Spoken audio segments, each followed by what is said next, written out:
हा पदार्थ तुम्ही घरी बनवल्यावर नेहमी तुम्हाला एक खंत राहील की इतके दिवस मी हा पदार्थ का बाहेरून आणला, त्यामुळे पटापट लाईक करा आणि रेसिपी पूर्ण बघा। तर त्यासाठी 25 बदाम गरम पाण्यात 2 तासासाठी भिजत ठेवले। 2 तासानंतर 1 लिटर म्हशीचं दूध लोखंडी कढईत काढलं आणि सतत हलवत हलवत दूध आटवून घेतलं।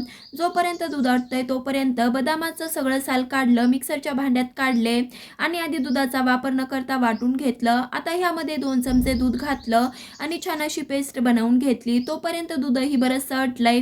एकदा छान मिक्स करून घ्यायचं। बनवून घेतलेली पेस्ट घालायची आणि पुन्हा 15 मिनिटांसाठी दूध शिजवून घ्यायचं। 15 मिनिटांनंतर ह्यामध्ये अर्धा वाटी साखर घातल्यावर 15 मिनिटं पुन्हा छान शिजवून घ्यायचं। नंतर गॅस बंद करायचा। पिस्त्याचे काप, पाव चमचा वेलची पूड आणि अगदी चिमूटभर खायचा पिवळा कलर घातला। छान एकदा मिक्स करून घेतलं आणि हे एका पातेल्यात काढल्यावर फ्रीजमध्ये 2 तासासाठी सेट करून घेतलं। 2 तासानंतर पाहू शकताय मस्त थंडगार, बाहेरच्या पेक्षाही छान असा बदाम मिल्कशेक तयार झालाय। त्यामुळे एक लाईक नक्की करा। आवडलं तर लाईक, शेअर, सबस्क्राईबही नक्कीच करा। धन्यवाद।